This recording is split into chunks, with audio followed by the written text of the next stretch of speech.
Բարի լույս էլի քույրեր եղբայրներ, բարեկամներ, հարազատներ, ունկնդիրներ, հյուրեր եւ նրանք ովքեր միշտ մեզ դիտում են բոլորիս բարի լույս եւ բարի օր, խաղաղ օր եւ ուրախ օր։ Թող այսօրը լինի արդարություն, խաղաղություն եւ ուրախություն, որն է Աստծո արքայությունը, եւ որ օրը կազմավորված է այս կարևոր բաղադրիչ մասերով, նշանակում է մենք արդեն Աստծո արքայության մեջ ենք, ոչ թե հետո, այլ հիմա, եւ եթե նկատենք ավետարանը եւ ընդհանուր Աստվածաշունչը ինչ որ խոստումներ ունի հետոյի մասին չի, հիմայի մասին է, եւ սա շատ կարեւոր է։ Մեր հյուրն է, մեր սիրելի, ուրեմն ուրեմն էլ Բեթել եկեղեցու հովիվ Վարազդատ Բեգզադյան Պետք է սովորել Բեգզադյան Միասին գնանք ձգի կսովորել Ձգի չեմ միասին այսօր ձգի է գնալու եթերից հետո մեր եղբայրը պատկերացնեք հովիվ ձուկ որսալ բայց լավ բան է գիտես հովիվ ձուկ որսալ մարդ որսալ Հիսուսից եմ սովորել Տերը բայց Պողոսին Պետրոսին ասաց եկեք իմ հետևից այլևս մարդու որսոր պիտի լինեք բայց հետո մի հատ ձգի գնաց ասաց տղեկ ես հետո եմ ձգի չէ շատ հետաքրքիր շատ լավ ընդհանրապես ես նկատում եմ որ ձուկ որսացողները շատ լավ մարդիկ են ճիշտ եմ նկատը թե չէ եթե չես զարգացնում ձկները որսալից հետո չէ էլեկտրական բանով չեն իրանք ձկնոր չեն իրանք բրականներ են հա վտանգավոր մարդիկ են Վարազդատ ջան, շատ շնորհակալ եմ ընդունեցիդ հրավերս եկած մանավանդ երբ որ վերջի պահին քեզ զանգեցի երեք խնդրեցի որ գաս եւ դու չմերժեցիր սրտիս մեջ տագնապ կար արդյոք կգաս թե չես գա բայց շնորհակալ եմ որ եկար եղբայրս Տեր օրհնի քեզ շատ այսօրվա թեման շատ հետաքրքիր թեմա է քրիստոնյայի վիճակը եւ դիրքը ինչ նախաբան կասես սրա մասին Նախ ասեմ, որ սիրով եմ եկել Մերսի եղբայրս Չեմ հասցրել այս թեման եկեղեցում քարոզեմ Առաջինը խոսելու ենք ստեղ այս հարթակում Ուղղակի ուզում եմ, որ Աստծո ժողովուրդը տարբերի մեր դիրքը մեր վիճակից ու կա իրական շփոթություն, որ ինչ որ Քրիստոսն է արել մենք չենք հասկանում, մենք ենք փորձում անենք Այսօր խոսելու ենք որոշ բաներ ինչ որ Տերն է արել, ինչ դիրքի մեջ է մեզ դրել, ինչ ստատուս է մեզ տվել Տերը ու խոսելու ենք կենտրոնանալ այդ դիրքի ու ստատուսի վրա, որպեսզի մեր վիճակը փոխվի, մեր գործերը փոխվեն Այսինքն կենտրոնում Քրիստոսի արած գործն է, մեր կենտրոնացումը Քրիստոսի արած գործի վրա է, ու մեր գործերը փոխվում են, մեր վիճակը փոխվում է համապատասխան դրա։ Իսկ երբ որ մենք կենտրոնանում ենք մեր վիճակի վրա, մենք ենք ուզում փոխենք մեր վիճակը, այստեղ ոչի բան չի լինի։ Կորցնում ենք դիրքի գիտակցությունը ու ավելի հետ ենք գնում։ Այսինքն այստեղ կա, այսինքն խնդիրը սա, ինչի վրա ենք շեշտ ենք դնում կամ դիրքի վրա, որը փոխում է մեր վիճակը, կամ մեր վիճակի վրա, որը երբեք մեր վիճակը չի փոխում։ Այո, ամեն։ Շատ լավ թեմա է, իրոք կարծում եմ ես էլ կխանգարեմ մի քիչ քեզ, չէ, կընդհատեմ, չէ, կատակեմ չէ, ամենայն հարգանքով եղբայրս։ Մի երգ ենք պատրաստել, մեր սերին Գեղամ Մանուկյան Կարապետյան Տերացել եմ եղբայր Գեղամ Կարապետյան եղբայր Գեղամը շատ լավ տղա է, շատ լավ եղբայր է ես իրան ճանաչում եմ, սիրում եմ շատ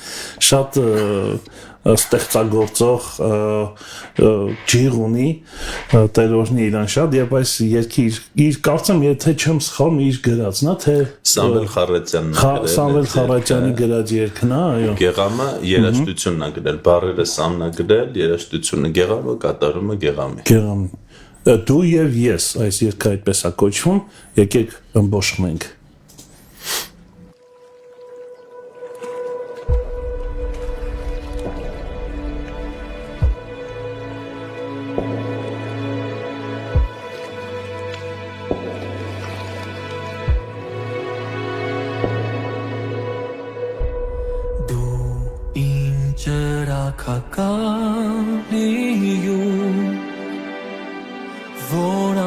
համար հույս ես կրակն օգուտ Խավարն իմ լույս է հոգի դարձնում Արիներ սպակ դռներից Եվ թող հույսը շմարի Հավատս թող վարվի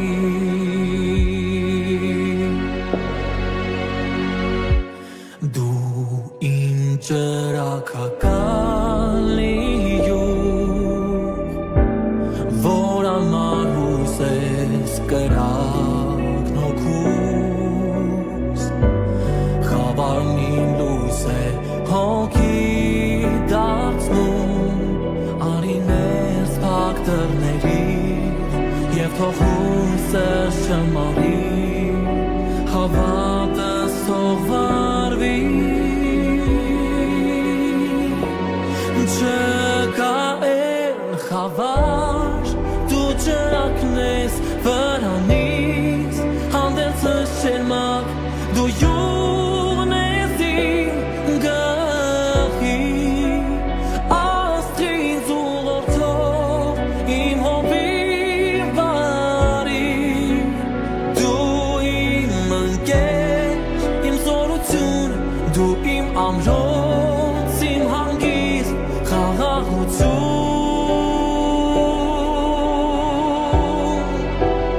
Աստղին զուլորդող իմ հովիվ բարի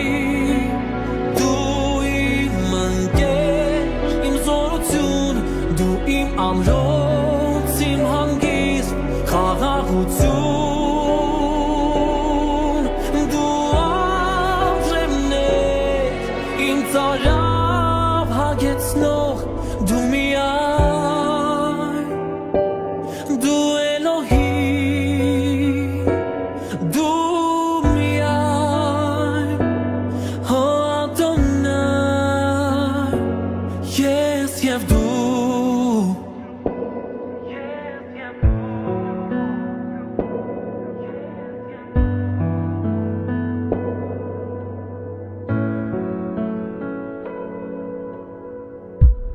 Դու իմ ճրագական լիյուղ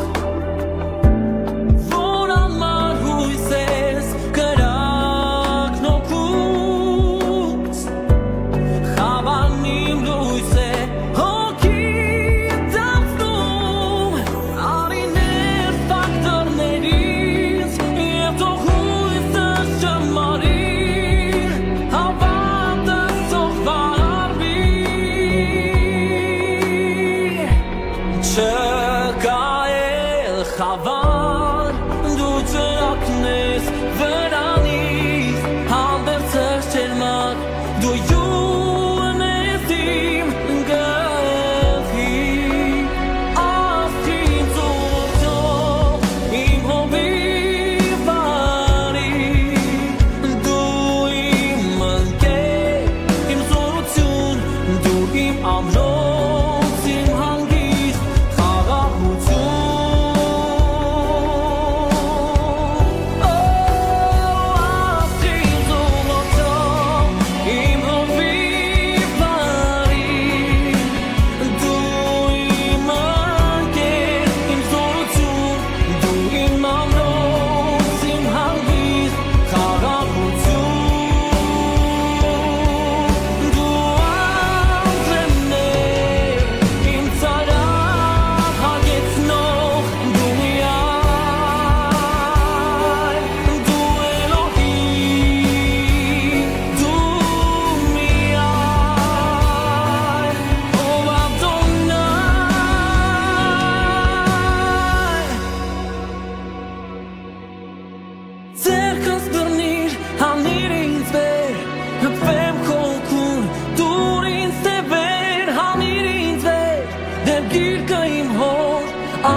շատ սիրուն միտք կար այս երգի մեջ, այլևս խավար չկա եւ միանգամից հիշեցի խոսքը, որ ասում էր Աստծո մոտ խավար չկա, որովհետեւ նա անմերձենալի լույս է եւ այնտեղ չի լինելու խավար։ Խավարը այնտեղ տեղ չունի։ Փառք Տիրոջը։ Այսօր մեր նրանք ովքեր նոր միացան, ասեմ նորից ներկայացնեմ մեր հյուրին, ուրեմն ես եկեղեցու անունը նորից սովորեմ տալ, Էլ Բեթել եկեղեցու հովիվն է, Վարազդատ Բեգզադյանը, մեր սիրելի եղբայրը եւ այսօրվա թեման քրիստոնյայի ուրեմն դիրքը եւ վիճակը։ Անկեղծ ասած, սրա մասին մեր Հովհաննես եղբայրն էլ հաճախ ակնարկում այդ քարոզների մեջ եւ շատ արդի թեմա է, վիճակի եւ դիրքի մասին այս ուրեմն հայտնությունը եւ այսօր մեր եղբայրն էլ սրա մասին պետք է խոսա։ Շնորհակալ եմ եղբայրս, որ եկար եւ սիրով լսում ենք քեզ։ Տերը օրհնի, սիրով աբջան։ Կարճ աղոթենք Անպայման, իհարկե։ ու սկսենք խոսքը։ Եկեք ուղղակի խոնարհենք մեր գլուխները, սիրելիներս։ Տեր Հիսուս, մենք պատվում ենք քեզ։ Մենք ասում ենք այս առավոտ, որ դու Տեր ես ու Թագավոր ես մեր արքա։ Մենք խոնարհվում ենք քո առաջ։ Մեր թանկագին Տեր։ Այո, Տեր։ Աղոթում եմ Տեր, որ այսօր քո քաղցր ներկայությունը գրկի ամեն մեկին, ով լսում է քո խոսքը։ Աղոթում եմ Տեր, որ մեր քույր եղբայրների աչքերը լուսավորես, որ կարողանան տեսնել այն բարիքները ու այն գանձերը, այն դիրքը, որ դու տվել ես իրանց։ Աղոթում եմ Տեր, որ քո խոսքը խորը հիմնարար ու արմատական դնես ամեն մեկի սրտի մեջ, Տերի մարգա, որպեսզի քո խոսքը դառնա մարմին մեր կյանքում, որպեսզի քո խոսքով ապրենք, Տերի մարգա։ Աղոթում եմ, որ օգնես, որ ավելի կարևորենք քո խոսքը ու քո ներկայությունը, Տեր։ Ապրենք վայելելով քո ներկայությունն ու քո խոսքը Հիսուսի թանկ արժեք անունով։ Ամեն։ Ամեն։ Ամեն։ Ես եկեղեցու միշտ ասում եմ, քրիստոնյան երկու ոտք ունի, մեկը Աստծո ներկայությունն է, աղոթքն է, մյուսը խոսքն է։ Երբ որ մենք միայն մի ոտքի վրա ենք հիմնված, մենք քիչ առաջ կգնանք։ Երկու տիպի մարդիկ կան։ Կան մարդիկ, ովքեր խոսքի մարդիկ են, ուսուցչական մարդիկ են։ Իրանք կարան ժամերով խոսքը կարդան, ուսումնասիրեն։ Իրանց պետքա Աստծո ներկայության աղոթքի մեջ մի քիչ էլ ջանք անեն, որ շատ լինեն, որտեվ նա հեշտ ստացվում է, սա դժվարությամբ։ Կան մարդիկ, ովքեր հոգու մարդիկ են, մարգարեական մարդիկ, աղոթքի մարդիկ, հիմնականում երկրպագուներն են, այսպիսի մարդիկ, մարգարեական մարդիկ են, ովքեր ժամերով աղոթքի մեջ կլինեն, հա, ռուսերեն բարկա, մալիտվիննիկներ, իրանք Աստծո ներկայության մեջ, իրանք զգայուն մարդիկ են, ուսուցչական մարդիկ մի փոքր զգայուն չեն, մարգարեական մարդիկ մի փոքր զգայուն են, հա, ինչա պետք է երկրորդ տիպին, որպեսզի ջանք անեն խոսքը կարդալու համար, խոսքի մեջ խորանալու համար, խոսքը ուսումնասիրել։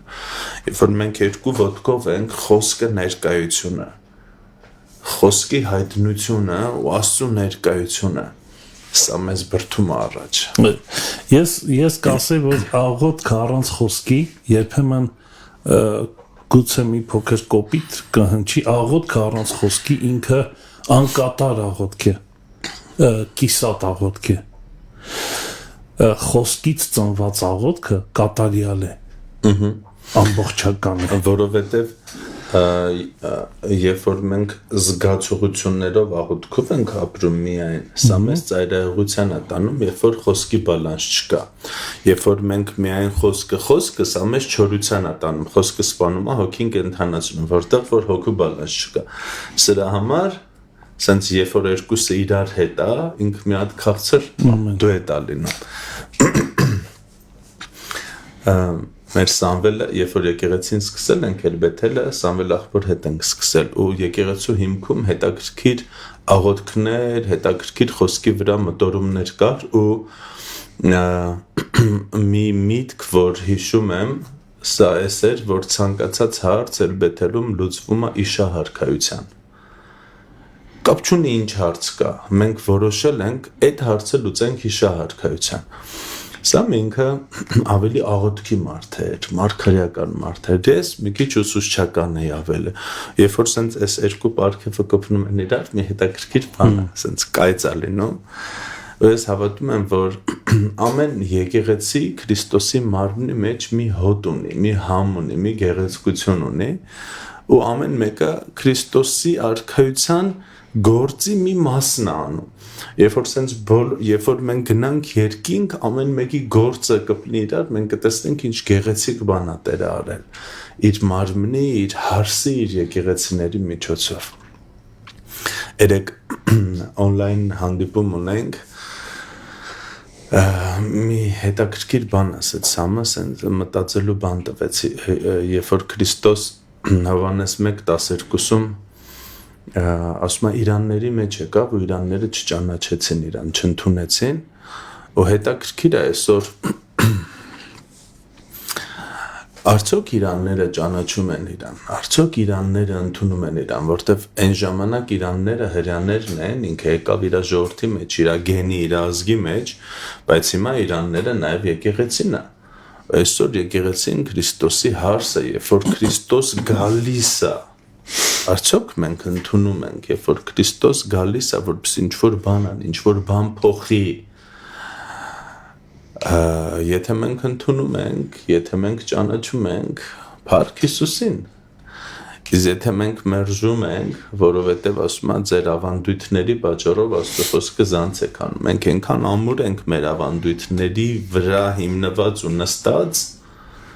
որ մեկ Քրիստոսը գալիս է ինչ-որ բան անելու իր տան մեջ, մենք մերժում ենք։ Մենք ասում ենք, չէ, որ չէ, սենց պետք է լինի։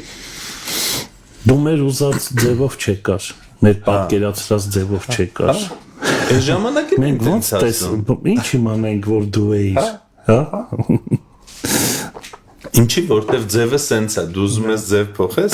ձևը սենց է։ Լավ, սիրելիներս, Տերը օրհնի բոլորիդ։ Հավատում եմ, որ այսօր հետաքրքիր Աստծո ներկայությամբ ներծծված ժամանակ ենք ունենալու ու ուղղակի կխնդրեմ այն ինչ որ լսում ես ոչ թե համեմատես քո իմացածի ու քո ուսմունքի հետ, այլ համեմատես Աստծո խոսքի հետ։ Երբեմն մենք ինչ որ բան մերժում ենք, որովհետև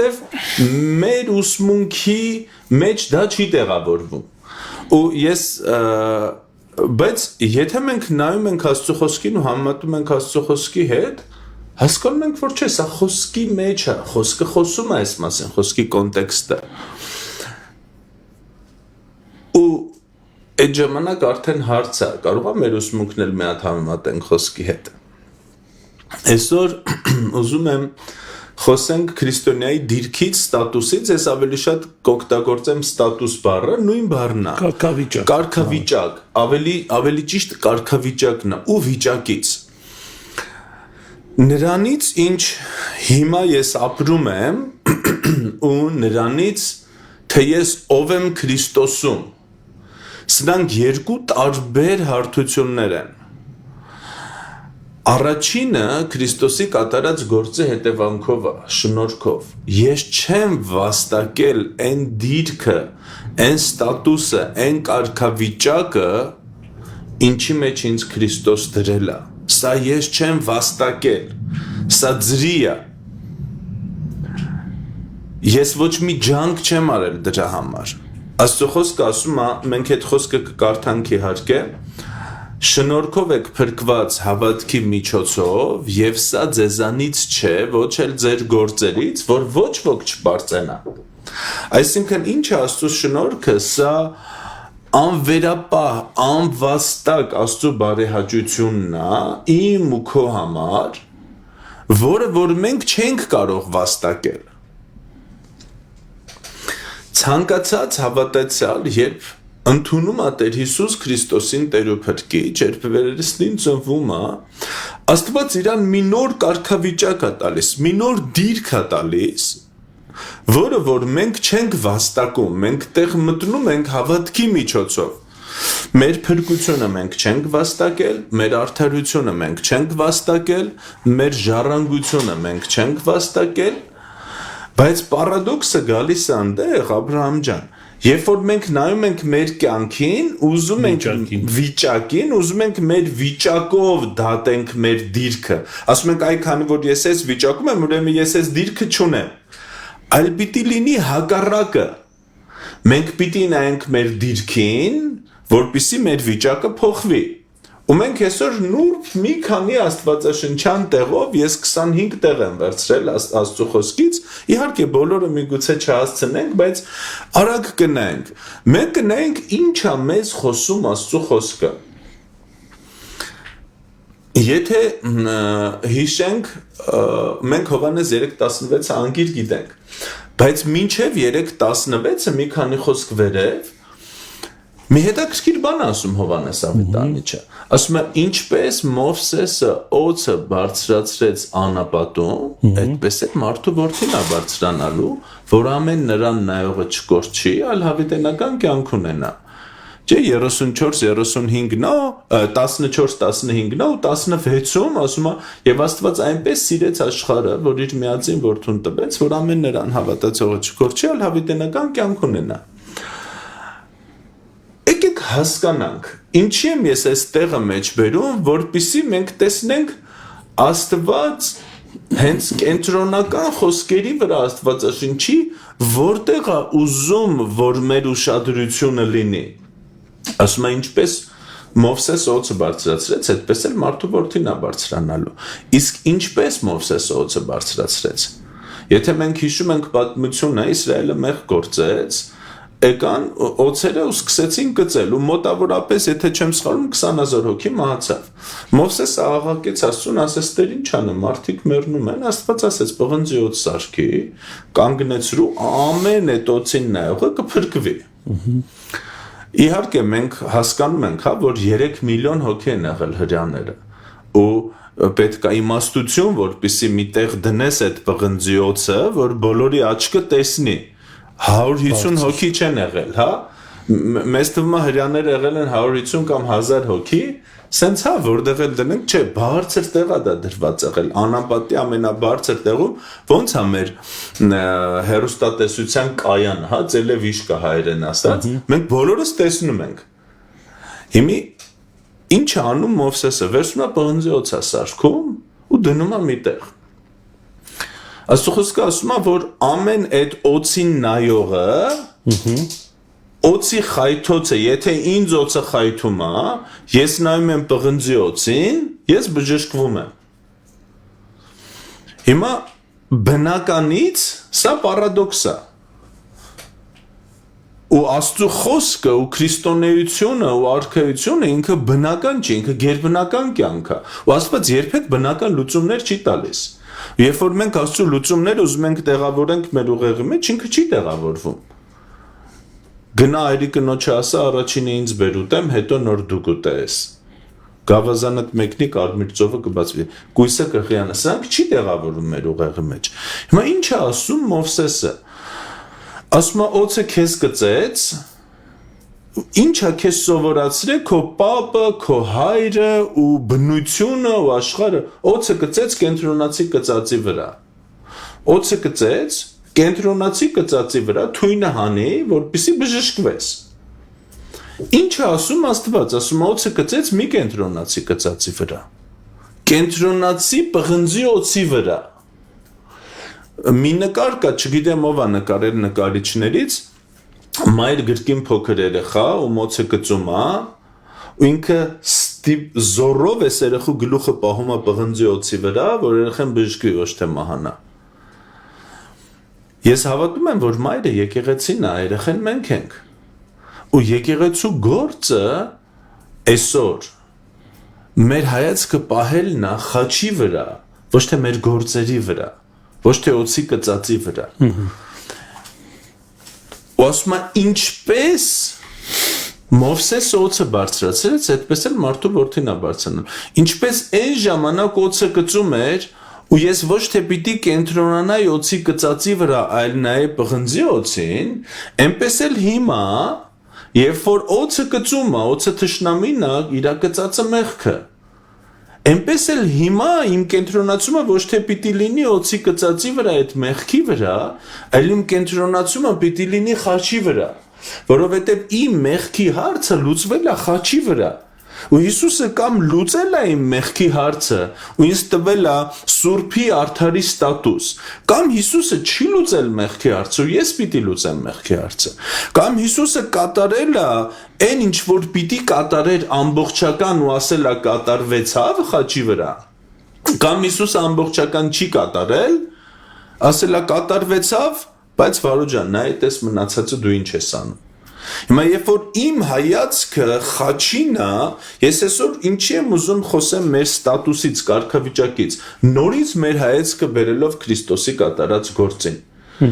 Այս կյանքը այնպիսին է, որ հաճախ մեր հայացքը գալիս է մեր վրա, մեր գործերի վրա։ Ու մենք փորձում ենք մեր վարքով, մեր գործերով մեզ դատենք, փոխանակ Քրիստոսի կատարած գործով։ Այո։ Ես հարց ունեմ, շատ կարևոր է այս հարցը, այս կոնտեքստի մեջ, երբ որ մենք ասում ենք Հիսուսին նայել, ինչ է ասոցացվում մեր մեջ, ուղղակի հիշել պատմական փաստը, ինչ է նշանակում Հիսուսին նայել, սա ասենք շոշափելի ձևով փորձառաբար ինչ ենք հասկանում Հիսուսին նայելու այս process-ը, դա շատ կարևոր է։ Թե չէ մնալու էր այս հարցը։ Հիսուսին խոսանք Հիսուսի մասին, չգիտեմ, պատմենք Հիսուսի մասին, հիշենք նրա հրաշքները, ինչ ինստիտուցիոնալ, այսպես ասած, մեխանիզմ է դա Հիսուսին նայելը։ Իմ համար ասեմ, ինչ էսի նկատի ունեմ, միգուցե ամեն ծառայող ինքը տարբեր բան նկատի ունի, երբ որ ես ասում եմ նայենք խաչին, նայենք Հիսուսին, ես նկատի ունեմ կենտրոնանանք Քրիստոսի կատարած գործի վրա։ Ոչ թե կենտրոնանանք մեր գործերի վրա, որտեղ Ինչ է նշանակում կենտրոնանանք Քրիստոսի վրա։ հասկանանք ինքը ինչ է արել 2000 տարի առաջ։ Այդ էլ գիտենք։ Ում հարցն է սա ինքը կասի։ Հա, ինքը այդ մասնակի Հիսուսը խաչվեց մեր մեղքերի համար, ու վեր թաղվեց հարություն առավ։ Բայց հարցը այդ չի։ Դա ինստիտուցիոնալ հարց։ Ով դառա ես իր կատարած գործի հետևանքով, որովհետև եթե Հիսուսը խաչվել է, մահացել է, հարություն առել ինքնանպատակ։ Աշխարհիկ մարդն էլ է դա ասում։ Հա, բայց ինքը գիտի։ Բայց երբ որ ես դա կիրառում եմ իմ կյանքում, երկրորդ հարցը այսպիսին է, ով դարձա ես Քրիստոսի կատարած գործի հետևանքով, ինչ եղավ իմ հետ։ Ես այսօր ուզում եմ խոսեմ հենց այդ կարգավիճակից։ Ինչ կատարվեց քո հետ, որտեվ կա ինչ փոխվեց քո կյանքում։ Ամեն։ Կա 3 կարևոր բան աստվածաբանության մեջ, իմ համար ամենակարևորներն է, ու մեր աստվածաշնչյան դպրոցում մեր հիմքը հենց այս 3 բանն է, որ սովորացնում ենք։ Գիտես չէ, որ on-line աստվածաշնչյան դպրոց ունենք, կոչվում է հայտնություն, ու սովորացնում ենք հենց այս 3 բաները։ Առաջինը, ով է Աստված, ինչպիսին է Աստված, որովհետև տարիներ շարունակ թշնամին աղավաղել է Աստծու սիրող հոր կերպարը, երկրորդը ինչ արել Հիսուսը խաչի վրա, ու երրորդը ով դառա ես, ով դառավ հավատացյալը, ինչպիսին դարձավ հավատացյալը Քրիստոսի կատարած գործից հետո հետևանքով։ Այս երրորդն է, որ ես այսօր ուզում եմ խոսամ, ինչ դիրք տվեց մեզ Աստված, ինչ ստատուս մեզ տվեց Աստված, ով էինք, ով դարձանք, եթե մենք սա չգիտենք, մենք չենք կարող ապրել համապատասխան սրա։ Մեղք մի գործի, որ դժոխք չգնասը, ինձ չի պահելու մեղք գործելուց։ Ես ծածկելու եմ մեղքը։ Բայց երբ որ ես ստիպված մեղք չես գործել։ Ստիպված չեմ գործելու, բայց ծածուկ եմ գործելու։ Մեղքը մեծ ու փոքր եմ անելու։ Մեծերը չգործեմ, չծխեմ, չխմեմ, չշնանամ, չսպանեմ։ Բայց բամբասելու եմ, որովհետև ուղղակի բամբասելու եմ ուզելու եմ։ Բայց երբ որ դու հասկանում ես ով ես դու Քրիստոսում, երբ որ դու հասկանում ես քո ստատուսը, քո դիրքը, դու կամած օր առ օր կենտրոնանալով խաչի Քրիստոսի կատարած գործի վրա ու քո դիրքի քո ստատուսի վրա, երբ որ քեզ կենտրոնացում են խաչի վրա, ոչ թե քո գործի, այսինքն ոչ թե օծի կծածի վրա, այլ խաչի պղնձի օծի վրա։ Հիմա նույնը նոր ուխտում է։ Մարդիկ այնքան են կենտրոնացած այս մեղքի վրա, որտեվ ինձ կենտրոնացում են այդ մեղքի վրա, որ ես մոռանում եմ Քրիստոս ինչ արել, ով եմ ես։ Ու թվում է թե իմ գործերով ես կարող եմ խափանեմ Քրիստոսի կատարած գործը, այնինչ որտեղ է գրած, որ իմ գործը ավելի մեծ է, քան Քրիստոսինը։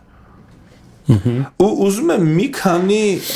աստվածաշնչյան խոսքեր, մի քանի 25, բայց փորձենք արագ գնանք, նայենք մեր դիրքի հետ կապված։ Բայց ուզում եմ առաջինը հիշենք Փիլիպպեցիներին ուղղված նամակում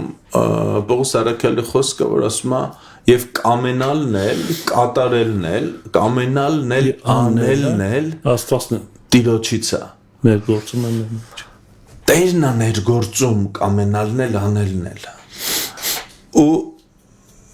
երկու օր առաջ մտածում եմ այս խոսքի վրա, ասում եմ Տեր, եթե կամենալն էլ, անելն էլ քեզանից է, ինչի եմ ես ուզում կամեցնեմ ու անեցնեմ։ Եթե դու ես ներգործում աշոտի մեջ կամենալն էլ ու անելն էլ, արի ես աշոտին կենտրոնացնեմ քո վրա։ Ինչի եմ ես մտածում, ես ավելի լավ կանեմ, քան դու։ Գիտեք, բաներ կա, որ մեր տրամաբանության բառապաշարի մեջ մի քիչ չհասկացված բաներ կա։ Օրինակ, մեզ թվում է շնորհքը ավելի վատ է աշխատում, քան օրենքը։ Հռոմեացիների 8:3 ասում է այն ինչ որ օրենքի համար, ես չեմ ասում օրենքը վատ է, սխալ է։ Ես ասում եմ, մեզ թվում է շնորհքը ավելի վատ է աշխատում, քան օրենքը, որտեղ Հռոմեացիների 8:3 ասում է այն ինչ որ օրենքի համար անհնար էր։ Մարդու մարմնի պատճառով Աստված հնարավոր դարձրեց իր որդու միջոցով Ինչն էր անհնար մեղքի հարցը լուծելը, բայց ինչ էր անում օրենքը, ինքը ցույց էր տալիս մեղքը, ինքը դիագնոզ էր անում։ Ինքը միշտ է անում։ Մենք միշտ առնչվում ենք։ Իր օրենքի մեղքը ցույց տալու դերը չի դադարել։ Բայց արդեն այստեղ դիրքի հարցն է։ Դիրքի հարցն է, ու ինչի ենք մենք մտածում, որ օրենքը ավելի լավ է աշխատում, փոխում մարդուն, քան շնորհքը։ Ինչի ենք մենք մտածում, որ ես եմ ասում, կներես Աբջան, քո վրա օրինակ բերեմ, Աբրահամին մի ծխի, դա ավելի լավ է աշխատելու Աբրահամի համար, քան են, որ Աստված է ասում, որտեվ խոսքը չի ասում կամենալն էլ անելն էլ Հովվից է, կամենալն էլ անելն էլ Վարո աղբորից է, խոսքը ասում է կամենալն էլ անելն էլ Տիրոջից է։ Ինչի ես քեզ կենտրոնացնեմ իմ վրա, ոչ թե Քրիստոսի վրա, ոչ թե Աստծու վրա։ Այդ էս ստեղ մի բան կա, որ կարևոր հարց է ծագում։ Օրինակ շատ է լեքսիկոն դարձել էս արտահայտությունը, Քրիստոսին նայենք, Քրիստոսի վրա հույս դնենք, Քրիստոսը թող գա, հա։ Ինքը վերացական արտահայտություններ են։ Հիմա ես ինչը, հենց դա է։ Ասենք մարդը սկսում է իր մեջ նկարագիր կառուցել։ Հեսա Քրիստոսը մի հատ տարօրինակ չէ, սենց ինչ-որ սպիտակ շորերով ինքը հիմա կգա ու ինչ-որ բան կփոխի։ Բայց կարծում ես, որ օրինակ, եթե մենք ասում ենք Աստված ներգործում է, կամ նայենք Հիսուսին, արդյոք դա չի նշանակում խոսք ունենալ մեր մեջ, որտեվ խոսքը մարմին դարձավ, ինքը խոսքն է, այսինքն երբ որ ես ասում եմ կենտրոնանանք Հիսուսի վրա, նույն իմաստ ունի, ինչ որ ասում եմ կենտրոնանանք խոսքի վրա, որտեվ այդ խոսքն է, որ մեզ մեջ ներգործում է, այդ իմաստով, կներես մի փոքր երևի առաջ Չէ, ճիշտ, ուղղակի այստեղ սենց մի բան կա, ամեն մեկը նույնիսկ որ ասում է Հիսուս, կամ Աստված ինքը իր պատկերացումը Այս սա շատ վտանգավոր երևույթ է, որտեղ սա տարածված Ինչի ասենց, որովհետև մեր կենտրոնացում մենք խոսքից չենք վերցնում ինչպիսին Աստված։ Խոսքը կարևոր չի, կարևորը Հիսուսը գա։ Նկատում ես մեր մեջ կառուցել ենք Աստծուն, որ ինքը էսպիսին է, հա։ Դա կուրքը, չէ։ Եթե ես իմ մեջ կառուցել եմ Հիսուսի մտքի մեջ, որը որ Աստվածաշնչյան Հիսուսը չի, դա կուրքը։ Հիմա լավ, այստեղ կարանք մտնենք, բայց կշեղվենք թեմայից։ Մենք ուղղակի բացահայտում ենք ինչ է նշանակում նայել Հիսուսին կամ մեր դիրքը Քրիստոսի մեջ։ Այս ուզում ենք այսօր հասկանանք։ Այսօր ուզում ենք հասկանանք մեր դիրքը Քրիստոսի մեջ։ Ինչի, որովհետև կան որոշ տերմին, ընդհանրապես կա քրիստոնեության մեջ հիմիկվա Հայաստանի որոշ չհասկացված տերմիններ։ Օրինակ, երբ որ խոսում ես շնորհք, մարդը մտածում է դա ամենաթողություն է։ Աստծու մոտ ամենաթողություն չի։ Շնորհքը սա ամենաթողություն չի, Աստծո խոսքը ասում է, որ Աստծու փրկարար շնորհքը մեզ տրվեց, որպեսզի մենք դրանով մեղքից հեռանանք։ Այսինքն շնորհքը ոչ թե ամենաթողությունը, այլ շնորհքը քեզ ցույց է տալիս ինչ արել Քրիստոս ու որտեղ է հիմա մեղքը։ Երբ որ ասում ես բարգավաճում տերմին օրինակի համար, հա, քանի որ չգիտեմ, մի հատ անուն ասեմ, որ Վալոդ եղբայրը միշտ խոսել է, որ բարգավաճումը սատանայից է, օրինակի համար, հա, մարդը միանգամից փակվում է, բայց բարգավաճումը ոչ թե այն է, որ ինձ շատ կուտակ եմ, շատ նյութական ես իմ համար, չէ, երբ որ ես կենտրոնացած եմ ոչ թե իմ վրա, այլ արքայության վրա, ես տեսնում եմ, որ արքայության մեջ կան որոշ հարցեր, որ ոսկին ու արծաթն է լուծում, Աստծո խոսքը տենց է ասում, ու ես ոչ թե ուզում եմ իմ համար, դու ոչ թե ուզում ես քո համար, այլ ես մտածում եմ, երբ որ ես կենտրոնացած եմ միայն իմ վրա, Աբրահամ ջան, ինձ պետք չի բարգավաճում, հա, դա էգոիզմը, բառի բուն իմաստով, բայց երբ որ ես կենտրոնացած չեմ իմ վրա, երբ որ ես մտածում եմ ճամբարի տարածք առնեմ 200 երեխա տարի մի քանի անգամ տանեմ լցվեն Սուրբ Հոգով հետ գան, երբ որ ես մտածում եմ եկեղեցու համար շենք արեմ, երբ որ ես մտածում եմ մի հատ մանկատուն կարելի է կառուցել, դու հասկանում ես, որ կենտրոնացումը արքայության վրա է, ուստեղ արդեն պետք է բարգավաճում, այսինքն ունենալ, ոնց որ Պողոս Առաքյալն է Տիմոթեոսին ասում, ունենալ ոչ թե սա ինքնանպատակ է իմ համար, որ ես շատացնեմ, ոնց որ այն հարուստը, որ գիշերը տերեկավ, ասես տղա ջան, հոգի տանելու եմ, այլ ունենամ տալու նրանց, ովքեր չունեն։ Երբ որ մենք խոսում ենք արդարություն տերմին, հա, օրինակի համար, սա նույնպես չհասկացված տերմին է։ Ասում է, բա հոպ, հենց նոր ինքը արդար բան անարդար բան արեց։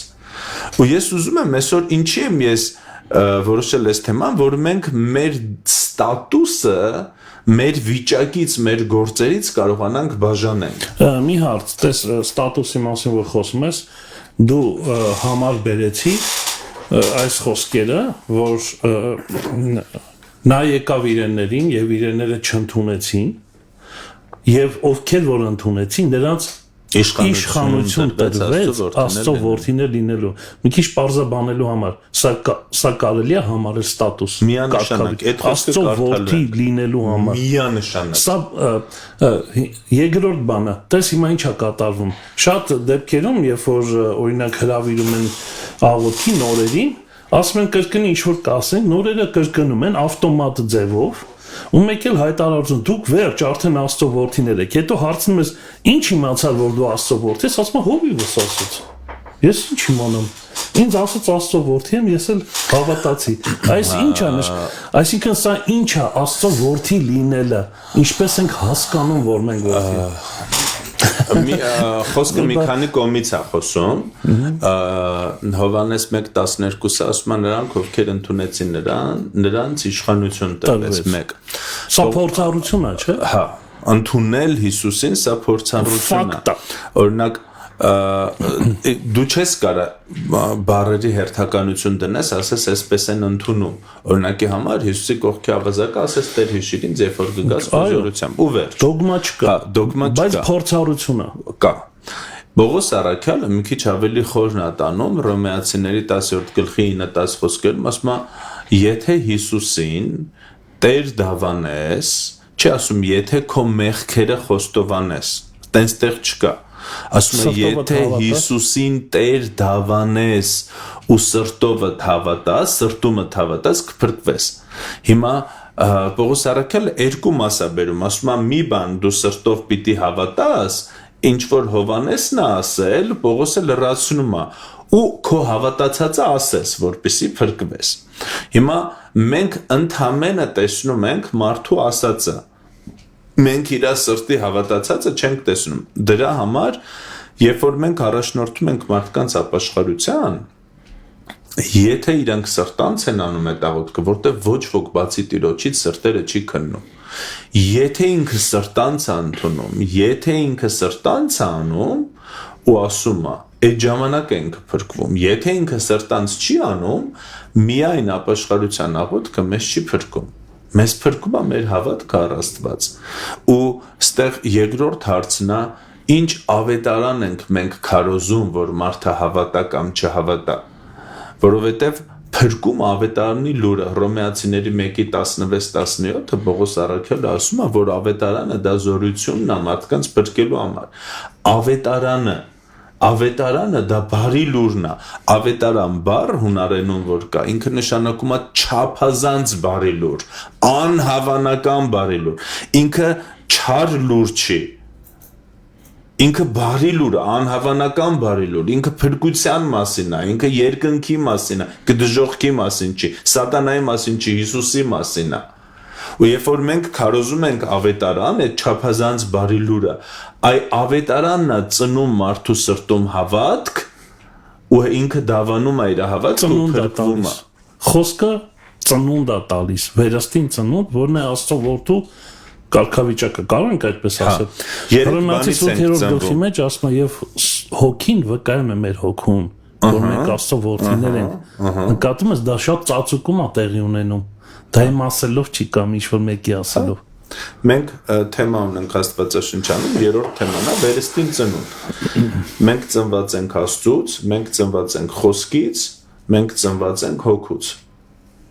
Աստվածը ծնում, խոսքն է ծնում, հոգին։ Միևնույն ժամանակ ու ցանկացած մեկը ով վերստին ծնված Աստծո զավակ է, Աստված իրան տալիս է դիրք, ստատուս։ Դա ստատուս է։ Դա արդեն ամենավեհ, ամենաքաղցր, ամենապատվական ստատուսը։ Բայց մենք դեռ մեր վիճակի մեջ ենք։ Այո, բայց լինելով Աստծո որդի, դու դեռ մարդու որդու վիճակի մեջ ես, դու կարաս սխալվես, մեղք գործես։ Ու եթե դու կենտրոնանում ես քո դիրքի ու ստատուսի վրա, ամեն անգամ դավանելով, նայելով խոսքի մեջ ինչա խոսքը քո համար ասում,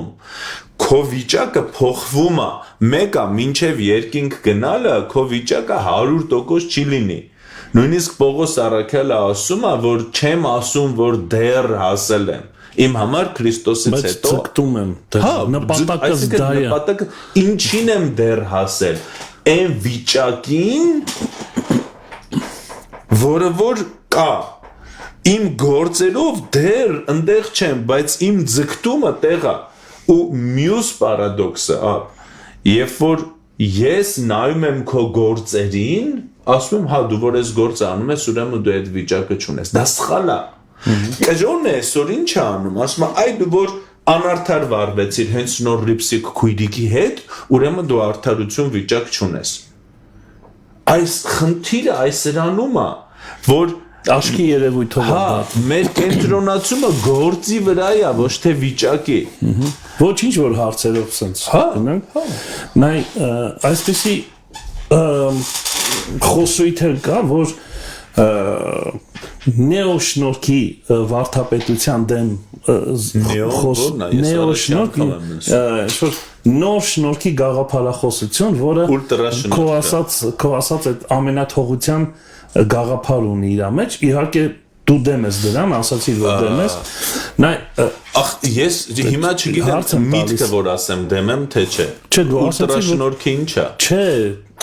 դու Ամենաթողության ես դեմ եմ, միանշանակ։ Հենց դա եմ ուզում ասեմ։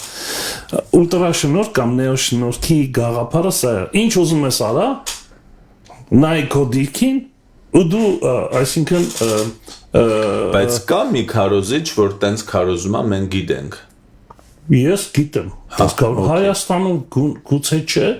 բայց կա այդպիսի։ Հա։ Այ վտանգ ինչու՞մ է կամ հարցս ինչու՞մ եմ ուղղում ես բանի մեջ, որ ըստեղ ինչ որ շփոթմունք կարող է առաջանա դրա համար, Վարազդատ ջան։ Նույն մեղքը 1000 անգամ գործում ենք ու ասում ենք տեր ների մեզ թվում է թե ապաշխարում ենք, բայց ինչ որ շարունակական պայքար չկա դրա դեմ, այդ մեղքի դեմ։ Կարծում ես, որ հիմա հարցս այսպես տամ, կարծում ես, որ երբ որ այդ բալանսավորված կյանքը կա մեր կյանքում, օրինակ մեր ուրեմն դիրքը Քրիստոսի մեջ, բայց քանի որ մենք նաև վիճակի մեջ ենք, սա պետք է բալանսավորված լինի եւ սա պետք է մեզ օգնի ինչպես ենք հասկանում, այսպես տամ, ինչպես ենք հասկանում, որ մենք կարգավիճակ ունենք, արդյոք դա այն ըմբոստությունը չի, այն պայքարը չի մեր մեջ մեղքի նկատմամբ, այսինքն եթե քրիստոնյան պայքար ունի մեղքի նկատմամբ, այդ դիրքն է նրա մեջ ներգործել այդ պայքարը եւ դա գարանտիա է նրա համար ազատվելու այդ մեղքից։ Ամեն։ Հասկացա՞չ չէ հարցս ինչ եմ ասում։ Եթե պայքար չկա, ուրեմն ինքը քրիստոնյա չի։ Ուրեմն ինքնախաբեությամբ է զբաղված։ Բայց այստեղ ուրիշ հարց է։ Մեր կենտրոնացումը ինչի վրա է, որովհետև եթե ես չեմ հասկանում, որ Քրիստոս մեղքի հարցը լուծել է, ու ես եմ ուզում մեղքի հարցը լուծեմ, ես համաձայն եմ քո հետ, բայց եթե ես հասկանում եմ, որ Քրիստոս մեղքի հարցը լուծել է, ես ընդհանրապես դա պիտի հավատքով ընդունեմ։ Երբ որ մենք խոսում ենք այդ պայքարից, ես ուզում եմ նաև ուրիշ կողմ տանեմ։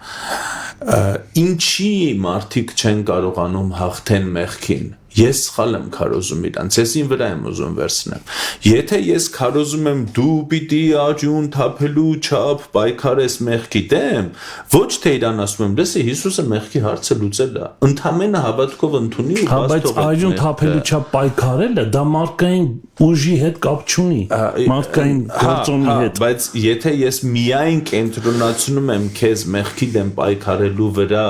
ցույց չտալով, որ մեղքի հարցը լուծվել է, դու ամբողջ կյանքդ մեղքի դեմ կպայքարես ու չես կարող հաղթես, որտեվ ոչ միտեղ մեղքին հաղթելու բանը քեզ դրված չի, Հիսուսն է մեղքին հաղթել։ Դա այն ուժն է, որ քո մեջ այն գենն աստծուց, որ քո մեջ պայքար է ստեղծում մեղքի դեմ։ Ոչ թե դու մարդկորեն ես պայքարում, այլ այն ուժով, որը տերն է դրել։ Այո, ամեն, այսինքն սա ոչ թե դու ես անում, այլ սա արդեն քո ներսից է։ Այսինքն եթե դու վերստին ծնված ես, ուրեմն դա պետքա լինի քո կյանքում։ Նույն մեղքը վայելողը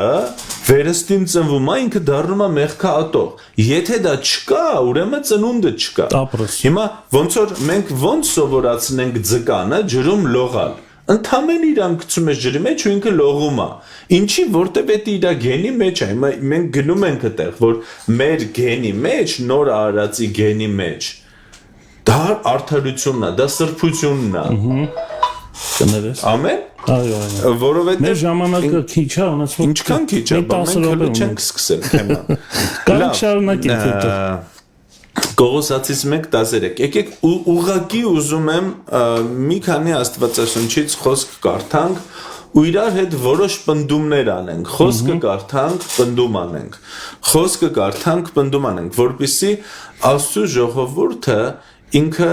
հասկանա ինչ դիրք է իրան տրված։ Ձեզ այսօր ուզում եմ ձեզ կենտրոնացնեմ ավելի շատ ձեր դիրքի վրա։ Իրականում ձեր վիճակը երբեք չի համապատասխանելու ձեր դիրքին, սիրելիներս, բայց երբ որ դուք հասկանաք ձեր դիրքը ինչ է ձեզ տվել Քրիստոս, ձեր վիճակը գնալով փոխվելու է։ Իսկ եթե դուք չհասկանաք ձեր դիրքը, ձեր վիճակը տենց էլ չի փոխվելու։ Ոստեղ երկրորդ հարցը, եթե ես հասկանում եմ ինչ է արել Քրիստոս Քրիստոս, ես էլ այդ չեմ անում։ Եթե Հիսուսը մեղքի հարցը լուծել է, ես հավատքով ընդունում եմ դա ու ապրում եմ սուրբ։ Եթե Հիսուսը մեղքի հարցը չի լուծել, ու ես պիտի լուծեմ մեղքի հարցը, ես չեմ կարող լուծեմ։ Իմ պայքարը հավատքի պայքար է։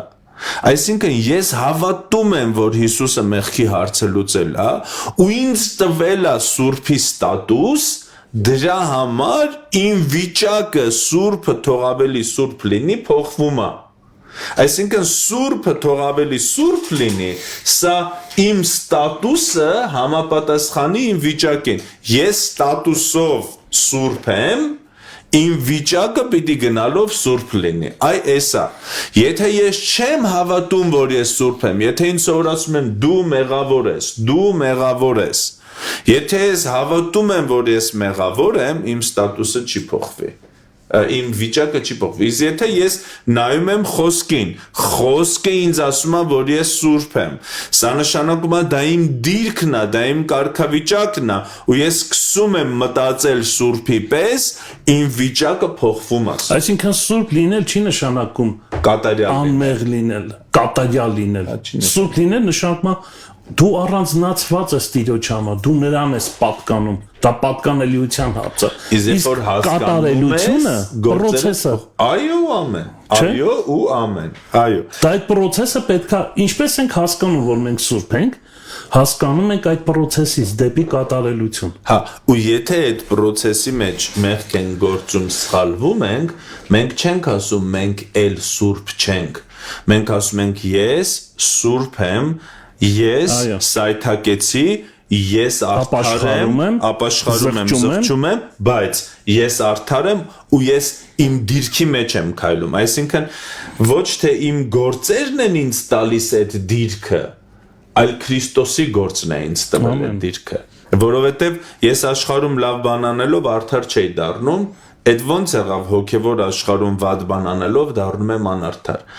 Ինձ Քրիստոսի կատարած գործը տվեց դիրք, ու ես կենտրոնանում եմ այդ դիրքի վրա, որպեսզի իմ գործերը փոխվեն։ Մի քանի խոսք, մի քանի պնդում, որտեվ շատ ժամանակ չունենք։ Կողոսացիս 1:13-14, որը մեզ խավարի իշխանությունից ազատեց ու մեզ իր սիրելի որդու արքայության մեջ փոխադրեց։ Սա անցյալ ժամանակով ագրած։ Մենք խավարը մեր վրա չունի իշխանություն, մենք փոխադրված ենք արքայության մեջ, որի միջոցով ունենք փրկություն, մեղքերի թողություն։ Այսինքն մենք արդեն ունենք փրկություն, մենք արդեն ունենք մեղքերի թողություն։ Չասում, որի միջոցով կունենանք փրկություն ու կունենանք մեղքերի թողություն, ասում է, որի միջոցով ունենք փրկություն ու մեղքերի թողություն։ Գաղատացիս 4-ին, որպիսի օրենքի տակ եղողներին փրկագնի, որպիսի որդեգրություն ընդունենք։ Մենք փրկագնված ենք օրենքի տակ լինելուց, երկրորդ, մենք որդեգրությունը ընդունել ենք։ Այսինքն մենք արդեն որդի ենք։ Գաղատացիս 3:13 Քրիստոսը մեզ օրենքի անեծքից փրկագնեց, մեզ համար անեծք դառնալով, քանզի գրված է անիծյալ լինի յուրաքանչյուր ոք, ով կախված է փայտից։ Մենք էլ անեծքի տակ չենք, որտև Քրիստոսը մեր համար վճարել է։ Առաջի Պետրոս 1:18-19 Իմանալով, որ ձեր հայրենավանդ ունայն վարքից կամ կյանքից, ոչ թե արձաթով կամ ոսկով փրկվեցիք, այլ Քրիստոսի պատվական արյունով, իբրև անբիծ եւ անառատ գառան։ Իմ հին բնույթից, իմ հայրենավանդ ունայն վարքից, վարք, ես արդեն փրկված եմ, ազատված եմ Քրիստոսի արյան միջոցով։ Սա, սիրելիներս, մեր դիրքն է, երբ որ մենք հասկանում ենք սա, երբ որ մենք ընդունում ենք սա, մեր վիճակը գնալով փոխվում է։ Հռոմեացիս 8:1 ուրեմն հիմա ոչ մի դատապարտություն չկա Հիսուս Քրիստոսի մեջ եղողների համար։ Աստված էլ մեզ չի դատապարտում, մենք հաշտ ենք Աստծու հետ։ Եփեսացիս 1:7-8 Նրանով փրկություն ունենք իր արյան միջոցով մեղքերի թողություն։ Ունենք Նրանով ունենք փրկություն, արդեն ունենք։ Նրանով ունենք մեղքերի թողություն, արդեն ունենք, համաձայն իր շնորհքի առատության։ Ոչ թե համաձայն մեր վարքի, այլ իր շնորհքի առատության, որ ավելացավ մեր մեջ ամեն իմաստությամբ եւ գիտությամբ։ Շնորհքը ավելացավ, իմաստությամբ ու գիտությամբ ավելացավ։ Եբրայեցիների 1:3 Նա է նրա փառքի լույսը ու նրա էության արտահայտումը, որ իր խոսքի զորությամբ ամեն բան կրում է։ Նա մեր մեղքերի մաքրումը կատարելուց հետո նստեց Աստծու մեծության աջ կողմում բարձունքներում։ Արդեն մեր մեղքերի մաքրումը կատարված է։ Արդեն Քրիստոս մեր բոլոր մեղքերի համար վճարել է։ Եթե իմ ներկա, անցյալ ու ապագա մեղքերի համար արյուն չի թափված, ի՞նչն է ինձ փոխելու։ Ի՞նչն է իմ մեղքին ներում բերելու։ Մենք հիմա խոսում ենք ապաշխարությունը որպես ակտ ներումը ընդունելու։ Ճիշտ է։ Եթե Հիսուսը իմ վաղվա մեղքը չի մաքրել, ինչքան էլ ես ապաշխարեմ, որտեղից է ներումը գալու, որտեղ ներումը արյունից է։ Սա նշանակում է իմ ապաշխարությունը, սա իմ հավատքի ակտն է, որ ես ընդունում եմ իմ ներումը, բայց իմ մեղքերի հարցը արդեն լուծված է։ Հռոմեացիս 3:24 Նրա շնորհքով ձրի են արդարանում այն փրկության միջոցով, որ Հիսուս Քրիստոսով է։ Նրա շնորհքով ձրի են արդարանում։ Եթե շնորհք, պարգև, նվեր, շնորհ ուրեմն ձրի։ Եթե ես պիտի վաստակեմ, դա ուրեմն նվեր չի, շնորհք չի, դա պարգև չի։ Իսկ արդարությունը դա պարգև է, դա ձրի է։ Առաջի Պետրոս 2:24 Նա մեր մեղքերը իր մարմնով խաչափայտի վրա բարձրացրեց, որպեսզի մեղքից հեռանալով արդարության համար ապրենք։ Դուք նրա վերքերով բժշկվեցիք։ Սա մեր դիրքն է, սա ստատուսն է։ Մեր բժշկությունը, սա մեր դիրքն է ու ստատուսն է։ Երկրորդ Կորինթացիս 5:17 Իսկ եթե մեկը Քրիստոսի մեջ է, նոր արարած է, նոր ստեղծված է։ Հները անցան, ահա ամեն բան նոր եղավ։ Սա մեր դիրքն է, մենք նոր արարած ենք, հները անցան, չի ասում հները կանցնեն։ Բալքեմ ամեն բան նոր լինի, ասում հները անցան, ամեն բան նոր եղավ։ Եփեսացիս 2:8 իմ ամենասիրած խոսքն Աստվածաշնչի։ Շնորհքով եք փրկվել հավատքի միջոցով, եւ սա ձեզանից չէ, այլ Աստծո պարգևն է։ Նայ, շնորհքը փրկելը հավատքը ընդունում է, շնորհքը ներելը հավատքը ընդունում է։ Նույն ապաշխարությունը, զողջումը, որ մենք ասում ենք, սա մեր մասն է, սա մեր հավատքի մասն է, որով որ մենք ընդունում ենք, այն ինչ որ շնորհքն է արել։ Երկրորդ Կորինթացիս 5:21 Որովհետև Աստված նրան, ով մեղք չէր ճանաչում, մեզ համար մեղավոր արեց, որպեսզի մենք նրանով Աստծո արդարները լինենք։ Սա ստատուս է։ Քրիստոսի կատարած գործի հետևանքով մենք Աստծո արդարներն ենք։ Նույն քո մեջ վերած խոսքը Հովհաննես 1:12-13 Սակայն նրանք, ովքեր ընդունեցին նրան եւ հավատացին նրա անվանը, իշխանություն տրվեց Աստծո որդիներ լինելու։ Այսինքն սա ստատուս է։ Նրանք, ովքեր չծնվեցին մարմնից ու արյունից, այլ Աստծուց։ Այսինքն ես որպես Աստծո որդի, ես որպես սուրբ, ես որպես արդար, ես որպես նոր արարած, ես որպես առողջ, ես որպես փրկված, ես որպես Աստծո զավակ, ես որպես նրա ժառանգ, ժառանգության համար շատ խոսք ունեմ։ Սա իմ դիրքն է Քրիստոսում։ Ամեն։ Տես ընդհանրապես մեր ֆորմատի մեջ նաև այս գաղափարը կա առաջնորդվել ցուցիչներով, ճիշտ ասած ժամանակը լրացել է արդեն, շատ լավ էր, իրոք լավ էր, բայց կան ցուցիչներ, որով ես մի փոքր ակնարկեցի, բայց հիմա էլ եմ ուզում ասեմ, որ մենք պետք է հասկանանք, շատ կարևոր է հասկանալը, որտեվ դավանելը դա երբ որ մենք ասում ենք դավանենք, օրինակ ով ենք մենք Քրիստոսի մեջ, լավ բան է, բայց դավանելը իր մեջ ունի փորձառություն, անպայման, որովհետև ես դրա համարել եմ, ես համոզվել եմ, ես հասկացել եմ, ես դա տենում եմ իմ մեջ, օրինակ վերստին ծնունդի փաստը, Աստծո որդիներ լինելու փաստը, սրանք ցուցիչներ են։ Օրինակ ինչպես եմ ես հասկանում, որ ես Աստծո որդի եմ։ Ինչպես է քո որդին հասկանում, կամ ին որդին, որ դու իր հայրն ես։ Ինքը հայելու մեջ նայում է քեզ ատենում, իր դեմքի նմանությունը, քո խնամքը, ծնվել է այդ տան մեջ, խնամվել է։ Ամենակարևորը գենն է։ Գենը, այո, շատ լավ ասացի, քոքը գենն է։ Գենը խոսում է նրա մասին, որ դու նրա հայրն ես։ Եվ երբ որ այդ ընտանիքի ինստիտուտը աշխատում է, նա գիտի, որ տնից դուրս գա, իր վերջնակետը տունն է լինելու։ Նա իր տան մեջ է հանգիստ։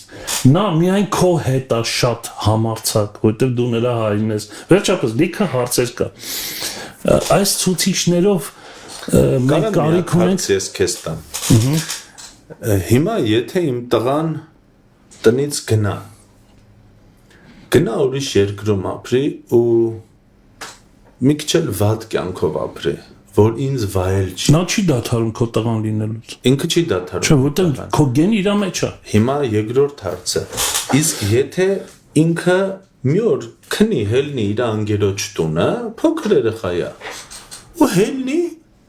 մոռանա, որ ես իր հայրն եմ, ինքը դադարում է լինելուց մեր։ Չի դադարում։ Դրա համար Հիսուս ասաց. Իսկ ինչի ենք մենք մտածում, որ հավատացյալը, երբ որ ես դեմ եմ սիգարետին, երբ որ սիգարետ է դնում իր վերանը, ինքը դադարում է լինել Աստծո զավակ, այլ հակառակը, ինչի մենք չենք ասում, լսի, դու Աստծո զավակ ես, քեզ այդ չի սազում, ոչ թե որ այդ դրեցիր քո վերանը, արդեն էլ Աստծո զավակ չես, այլ այդ քեզ չի դա էլ սազում։ պետք չի ասել։ Եթե թույլ տաս ավելի սուր ասեմ, երբեմն դա էլ չի օգնում ավելի շուտ, ոչ թե պետք չի ասել, չի օգնում, բայց եթե նա Աստծո զավակ է եւ Աստծո գենը իր մեջ է, ինքը հետ է գալու։ Այո, Անառակ որդու պատմությունը այստեղ շատ վառ է։ անառակ, բայց որդի։ Այո, որդի։ Բայց նա գենը ստիպեց, գենը նրան ինքն իրեն բերելով ասեց գնա հորտուն։ Միտեղ հովվականենք, ես ասեմ ու ավարտենք, չեմ ասի տեղը եւ այլն, միտեղ հովվականենք, մոտավորապես 60 հովներով ենք հավաքված, ինձ հարց տվեց հովներից մեկը, ասեց վար, եթե անառակ որդին հետ չգար, մնար ընդեղ մեռներ, մենք կարենք ասենք, կարենք մտածենք, որ ինքը դժոխք գնաց, ես մտածեցի, ասում եմ, կարանք եզրակացնենք, կարանք, բայց հաստատ չենք կարող ասենք գնաց։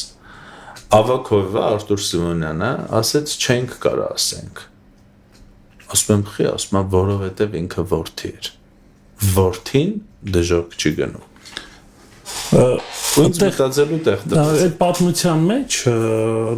հայրը ընդունում է որդուն եւ նկատում ենք, որ սպասում էր այդ օրվան։ Միանշանակ, միանշանակ։ Հիսուս ասում է, իմիները լսում են իմ ձայնը ու գալիս են։ Ես ճանաչում եմ իմիներին, բայց դա դեռ բավարար չի։ Իմիները ինձ են ճանաչում։ Այո։ Սա երկկողմանի ինչ-որ մագդիսական ուժը, ինչա գեննա, որ հենց առաջուց ասում են գեննա։ Այդ գեննա, այ գիտես ինչ, երբ որ զգում ես, որ նրա գենը քո մեջ է, այդ փորձառություն ունես, ուզում ես ամենախորը ցեխի մեջ մտի։ Այո։ Ես չեմ ասում, չենք խրախուսում գնանք ցեխերի մեջ թավալվենք։ Իրոք չենք խրախուսում։ Ասենք, որ հետո չասեն Աբրահամը տես բան ասել, Մանանայա։ Չենք ասում այդպես։ Դա չենք խրախուսում, բայց եթե պատահեց մարդ ես, եթե պատահեց։ Միևնույն այդ գենը, որ քո մեջ է, քեզ ցեխից հանելա ջրի։ Հանելույա քեզ։ Միանշանակ։ Հանելույա անելի։ Դու այդ գենը քեզ հանգիստ չի տա։ Հանգիստ չի տա։ Չի տալու հանգիստ։ Այսօրվա խոսքը դրա մասին էր։ Հենց դրա մասին էր այսօրվա։ Եվ եթե թույլտաս մի համարել եւ վերջացնենք, Տերեսատոմաս դրեց այս համարը, Եբրայեցիս 4:14։ Արդ որովհետեւ մեծ քահանայապետ ունենք շատ բան ասում։ Ունենք չէ, ունենք։ Հələ կենթանի է, ամեն։ Այո, նա միշտ կենթանի է։ Ամեն։ Ունես թե չունես։ Հարցն է սա։ Հա։ Դու գիտես, որ ունես։ Ունես, թե չէ։ Այս է դիրքը։ Երբ որ դու շատ տեղեր ասում, օրինակ Հովհաննեսը, մենք գիտենք, եղբայրներ, գիտենք, որ մենք Աստծո որդի ենք։ Այս գիտենքը շատ կարևոր է։ Գիտես թե չգիտես։ Եթե գիտես, ով ասել։ Այդ էլ է հարց։ Երկնքներով անցած Աստծո որդին Հիսուսին պինդ բռնենք դավանությունը, որովհետև ոչ թե այնպիսի քահանայապետ ունենք, որ չկարողանա մեր տկարությունների հետ կարեկից լինել, այլ այնպիսին, որ ամեն բանով փորձված մեր նմանությամբ, բայց առանց մեղքի, ուրեմն համարձակությամբ, այս համարձակությունը շատ կարևոր է։ Մենք երբ որ մեղանչում ենք, օրինակ կարա լինի, չէ՞, բայց ունենք այդ համարձակությունը մոտենալու շնորհքի աթոռին, թե ոչ, այդ համարձակությունը ցուցիչն է մեր դիրքը Քրիստոսի մեջ։ Ամեն։ Դա է ցուցիչը։ Այո։ Միևնույնն է, ես քո տաղեն եմ։ Այո։ Միևնույնն է, դու իմ հայրն ես, ես գիտեմ։ Սայթակել եմ, սխալվել եմ։ Ղալաթ եմ արել։ Հա, տակս եմ արել, որ եթե երեխա է, գալաթ եմ արել, բայց նա ինչ անում թշնամին։ Մարդուն գցում է մեղքի մեջ, հետո ասում է դու հիմի կեղտոտ ես, չմոտենաս Աստծուն։ Հա, քեզ տանում է մի անկյուն, որպեսզի ինտեղ դաբիվատ անե։ Ինչ անում կրոն, ասում է, օ, դու պիտի ապաշխարես, մաքրվես, նոր գաս Աստծու մոտ։ Լսի, որտեղ մաքրվի։ Խոսքն էլ է, ստե вообще խոսքն էլ է Աստծու մոտ, ներկայությունն էլ է Իրանը։ Այն որ արյունն էլ է Իրանը, հակառակը, երբ որ երեխեն տակն է անում, ինքը պիտի վազի մամայի մոտ, պապայի մոտ, որ փոխեն պամպերսը։ Այ հենց էս է համարձակությամբ Աստծու գահի մոտ մոտենալը։ Շնորհակալ ենք, եղբայրս Տեր օրհնի քեզ շատ։ Այո, ասում եմ այո։ Եվ քո աղոթքով խնդրեմ ավարտենք եթերը։ Ճիշտ է, հասկանում եմ Ոչինչ, շարունակենք։ Հա, ամբողջ մենք այնց կիսա չթողեցինք։ Կիսա չթողեցինք, որոշակի ավարտեցինք։ Տեր Հիսուս, մենք քեզ փառք ենք տալիս։ Հայր, մենք շնորհակալ ենք քեզ ամեն բանի համար։ Մենք շնորհակալ ենք այն դիրքի համար, որ տվել ես մեզ։ Տեր Հիսուս Քրիստոսի կատարած գործի հետևանքով, Հայր, մենք շնորհակալ ենք, որ մենք դարձանք քո զավակները։ Շնորհակալ ենք, որ դարձանք արդար։ Շնորհակալ ենք, որ մեզ սուրբ դարձրեցիր։ Շնորհակալություն Տեր, որ մեզ ժառանգ դարձրեցիր։ Շնորհակալություն, որ մեզ վերստին ծնեցիր քո հոգով Տեր։ Շնորհակալ ենք, որ մենք քո կտորն ենք ու քո գենը ունենք։ Շնորհակալ ենք Տեր։ Ես աղոթում եմ իմ քույրերի ու եղբայրների համար Տեր, որ համապատասխան այս դիրքի ու ստատուսի իրանց վարքը փոխվի, սրբությունից սրբություն, արդարությունից արդարություն, զորությունից զորություն ու փառքից փառք։ Ու թող քո անունը փառավորենք ու մեծարենք Տեր, մեր ամեն օրվա մեջ ներկայացնելով քեզ, ապրելով այն կյանքը, որը որ դու մեր երկրի վրա, Հիսուսի զորավոր անունով, ամեն։ Ամեն, փառք Տիրոջը։ Վարազդաջան, շնորհակալ եմ եղբայրս Տեր օրհնի։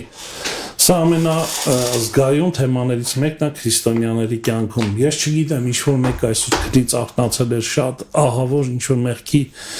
գիտակցության զգացումով ու պայքար կար իր մեջ, նեղվել է այդ խնդրի պատճառով, տկարության պատճառով, բայց սա իրոք ոչ թե քարոզը անել չանելու, այլ նաև քաջալերելու։